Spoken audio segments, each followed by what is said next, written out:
السلام علیکم دوستوں، میں ہوں کاشف قمر اور آپ موجود ہیں اسلامک نیٹ ورک پہ۔ دوستوں، اسلامک نیٹ ورک میں ہم کتاب مشکوٰۃ المصابیح کا مطالعہ کر رہے ہیں اور اس میں ہم دوسرا والیوم ہے کتاب مشکوٰۃ المصابیح کا، اور اس دوسرے والیوم میں ہے کتاب الجہاد چیپٹر۔ کتاب الجہاد چیپٹر میں سب چیپٹر ہے آج یہودیوں کو جزیرہ عرب سے نکالنے کا بیان۔ حدیث نمبر ہے 4050۔ ابو ہریرہ رضی اللہ تعالیٰ عنہ بیان کرتے ہیں کہ ہم مسجد میں تھے، اسی دوران نبی صلی اللہ علیہ وسلم تشریف لائے اور آپ صلی اللہ علیہ وسلم نے فرمایا، میرے ساتھ یہود کی طرف چلو۔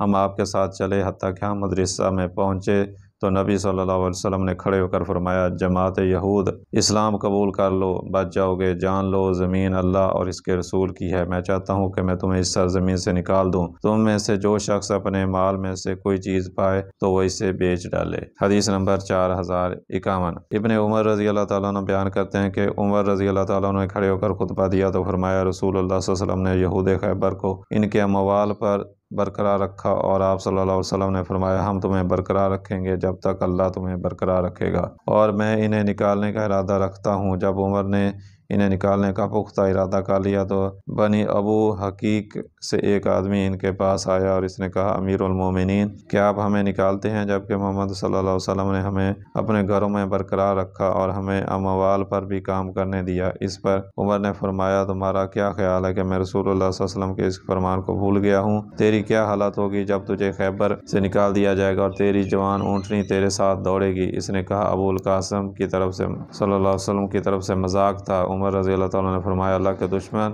تم جھوٹ کہہ رہے ہو۔ عمر رضی اللہ تعالیٰ عنہ نے انہیں جلا وطن کر دیا اور انہیں ان کے پھلوں کے بدلے مال، اونٹ، پلان اور رسیاں وغیرہ دیں۔ حدیث نمبر 4052۔ ابن عباس سے روایت ہے کہ رسول اللہ صلی اللہ علیہ وسلم نے 3 چیزوں کی وصیت فرمایا، مشرکین کو جزیرہ عرب سے نکال دینا، وفد آئیں تو انہیں ان کی ضرورت کی چیزیں فراہم کرنا جیسے میں انہیں فراہم کرتا تھا۔ ابن عباس نے فرمایا، آپ صلی اللہ علیہ وسلم نے تیسری چیز کے متعلق خاموشی اختیار فرمائی، یا ابن عباس نے کہا کہ تیسری بات مجھے یاد نہیں رہی۔ حدیث نمبر 4053۔ جابر بن عبداللہ سے بیان کرتے ہیں کہ عمر بن خطاب رضی اللہ تعالیٰ عنہ نے مجھے بتایا کہ انہوں نے رسول اللہ صلی اللہ علیہ وسلم کو فرماتے ہوئے سنا، میں یہود و نصارہ کو جزیرہ عرب سے نکال دوں گا حتیٰ کہ میں اس میں صرف مسلمانوں ہی کو رہنے دوں گا۔ مسلموں میں اور ایک روایت میں ہے کہ اگر میں انشاءاللہ زندہ رہا تو میں یہود و نصارہ کو جزیرہ عرب سے نکال دوں گا۔ فصل الثانی میں ہے، اس میں ابن عباس سے مروی ہے کہ حدیث ہے، ایک ریاست میں 2 قبیلے یعنی 2 دین نہیں ہو سکتے، جو کہ باب الجزیہ میں گزر چکی ہے۔ حدیث نمبر 4053۔ ابن عمر سے روایت حدیث نمبر 4054۔ ابن عمر سے روایت ہے کہ عمر بن خطاب نے یہود و نصارہ کو سرزمین حجاز سے جلا وطن کر دیا، اور جب رسول اللہ صلی اللہ علیہ وسلم اہل خیبر پر غالب آئے تو آپ نے یہود و نصارہ کو وہاں سے نکالنے کا ارادہ فرمایا تھا، اور جب آپ اس سرزمین پر غالب آئے تھے تو وہ زمین اللہ اور اس کے رسول اور مسلمانوں کے لیے تھی۔ یہود نے رسول اللہ صلی اللہ علیہ وسلم سے درخواست کی وہ ان زمینوں کو چھوڑ دیں تاکہ وہ یہود کھیتی باڑی کریں اور پیداوار کا نصف ان کے لیے ہو۔ تب رسول اللہ صلی اللہ علیہ وسلم نے فرمایا، جتنا عرصہ ہم چاہیں گے تم کو رکھیں گے۔ انہیں رکھا گیا حتیٰ کہ عمر رضی اللہ تعالیٰ عنہ نے اپنی امارت میں انہیں تیمہ اور اریحہ کی طرف جلا وطن کر دیا۔ کتاب الجہاد میں ہے مال فے کا بیان۔ حدیث نمبر 4055۔ مالک بن اوس بن حدثان رضی اللہ تعالیٰ عنہ بیان کرتے ہیں کہ حضرت عمر نے فرمایا، اللہ نے مال فے میں جس چیز کے ساتھ اپنے رسول صلی اللہ علیہ وسلم کو خاص کیا تھا وہ چیز آپ کے سوا کسی اور کو نہیں دی گئی۔ پھر انہوں نے یہ آیت تلاوت فرمائی، اللہ نے ان سے اپنے رسول کو جو عطا فرمایا قدیر تھا کہ یہ رسول اللہ صلی اللہ علیہ وسلم کی خاص تھی، آپ اس مال سے اپنے اہل پر سال بھر خرچ کرتے تھے، اور جو باقی بچ جاتا وہ آپ صلی اللہ علیہ وسلم اس مد میں خرچ کرتے جہاں اللہ کا مال خرچ ہونا چاہیے۔ حدیث نمبر 4056۔ عمر رضی اللہ تعالیٰ عنہ بیان کرتے ہیں کہ بنو نذیر کا مال اس مد میں تھا جو اللہ نے اپنے رسول کو خاص طور پر عطا فرمایا، کیونکہ اس کے اصول کے لیے مسلمانوں نے کوئی لشکر کشی نہیں کی، چنانچہ یہ رسول اللہ صلی اللہ علیہ وسلم کے لیے خاص تھا۔ آپ نے اسے اپنے اہل پر سال بھر خرچ کرتے رہے، اور جو بچ جاتا اسے آپ صلی اللہ علیہ وسلم اللہ کی راہ میں جہاد کی تیاری کے لیے اسلحہ اور گھوڑوں پر خرچ کر دیا کرتے تھے۔ حدیث نمبر 4057۔ عوف بن مالک سے روایت ہے کہ جب رسول اللہ صلی اللہ علیہ وسلم کے پاس مال فے آتا تو آپ اسے اسی روز تقسیم فرما دیتے۔ آپ شادی شدہ کو 2 حصے دیتے اور کنوارے کو 1 حصہ دیتے۔ مجھے بلایا گیا اور آپ نے مجھے 2 حصے دیے کیونکہ میں شادی شدہ تھا۔ پھر میرے بعد عمار بن یاسر کو بلایا گیا تو انہیں 1 حصہ دیا گیا۔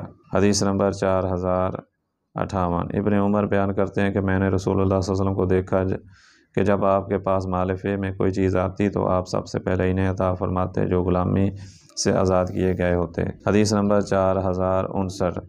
عائشہ رضی اللہ تعالیٰ عنہ سے روایت ہے کہ نبی صلی اللہ علیہ وسلم کی خدمت میں نگینوں کی ایک تھیلی پیش کی گئی تو آپ نے اسے آزاد عورتوں اور لونڈیوں کے مابین تقسیم فرما دیا۔ عائشہ نے فرمایا میرے والد ابو بکر آزاد اور غلام ہر دو میں تقسیم فرمایا کرتے تھے۔ حدیث نمبر 4060۔ مالک بن اوس بن حدثان بیان کرتے ہیں کہ عمر بن خطاب نے ایک روز مال فے کا ذکر کیا تو فرمایا میں اس مال فے کا تم سے زیادہ حقدار ہوں اور نہ ہم میں سے کوئی اور اس کا زیادہ حقدار ہے۔ ہم اللہ عز و جل کی کتاب اور اس کے رسول کی تقسیم کے مطابق اپنے مراتب پر ہیں۔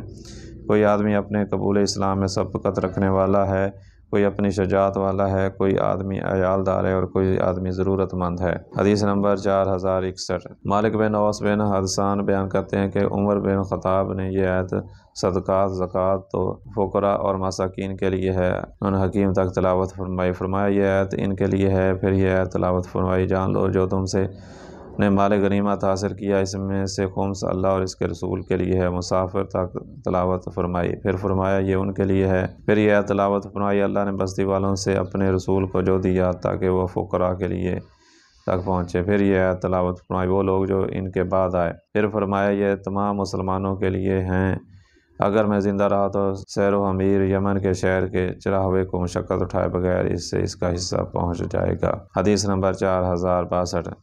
مالک بن اوس بن حدثان بیان کرتے ہیں عمر رضی اللہ تعالیٰ عنہ کا استدلال یہ تھا کہ رسول اللہ صلی اللہ علیہ وسلم کے 3 مقامات کا مال مخصوص تھا، بنو نذیر، خیبر اور فدق۔ بنو نذیر کی زمین وہ آپ صلی اللہ علیہ وسلم کی ضروریات کے لیے مختص تھی، فدق مسافروں کے لیے مختص، اور خیبر کی زمین رسول اللہ صلی اللہ علیہ وسلم نے 3 حصوں میں تقسیم کر دیا تھا، 2 حصے مسلمانوں کے لیے اور 1 حصہ اپنے اہل خانہ کے نفقہ کے لیے مقرر فرمایا۔ آپ کے اہل خانہ کے نفقہ سے جو بچ جاتا وہ آپ فقراء اور مہاجرین کے درمیان تقسیم فرما دیتے۔ حدیث نمبر 4063۔ مغیرہ رحمۃ اللہ علیہ بیان کرتے ہیں کہ عمر بن عبدالعزیز جب خلیفہ بنائے گئے تو انہوں نے بنو مروان کو جمع کیا اور فرمایا رسول اللہ صلی اللہ علیہ وسلم کے لیے فدق مخصوص تھا، آپ اس میں اپنے اہل خانہ پر خرچ کرتے، بنو ہاشم کے چھوٹوں پر خرچ کرتے اور اسی میں سے ان کے غیر شادی شدہ افراد کی شادی کیا کرتے تھے۔ فاطمہ رضی اللہ تعالیٰ عنہ نے آپ صلی اللہ علیہ وسلم سے درخواست کی کہ فدق آپ انہیں عطا فرما دیں، آپ نے انکار فرما دیا۔ رسول اللہ صلی اللہ علیہ وسلم کی زندگی میں معاملہ اسی طرح رہا، آپ کے بعد جب ابو بکر خلیفہ بنائے گئے تو انہوں نے بھی ویسے ہی کیا جیسے رسول اللہ صلی اللہ علیہ وسلم نے اپنی حیات مبارکہ میں کیا تھا، حتیٰ کہ وہ بھی اللہ کو پیارے ہو گئے۔ جب عمر بن خطاب خلیفہ بنائے گئے تو انہوں نے بھی ویسے ہی کیا جیسے ان دونوں حضرات نے کیا تھا، حتیٰ کہ وہ بھی اللہ کو پیارے ہو گئے۔ پھر مروان نے اسے جگیر بنا لیا، پھر وہ عمر بن عبدالعزیز کے لیے ہو گئی۔ میں نے دیکھا کہ یہ وہ مال ہے جو رسول اللہ صلی اللہ علیہ وسلم نے فاطمہ کو نہیں دیا، لہٰذا اسے لینے کا مجھے بھی کوئی حق نہیں۔ میں تمہیں گواہ بناتا ہوں کہ میں نے اسے اسی جگہ لوٹا دیا جہاں پر رسول اللہ صلی اللہ علیہ وسلم اور ابو بکر و عمر کے دور میں تھا۔ تو دوستو یہ تھی آج کی ویڈیو، امید ہے کہ یہ ویڈیو آپ کو پسند آئی ہوگی۔ اگر ویڈیو پسند آئی ہے تو اس کو لائک کریں اور اپنے دوستوں کے ساتھ شیئر کریں، اور اگر آپ کو ہمارا یہ چینل پسند ہے تو اس کو سبسکرائب کر لیں تاکہ ہر نئی آنے والے ویڈیو ایک نوٹیفیکیشن کے ذریعے آپ تک پہنچ سکے۔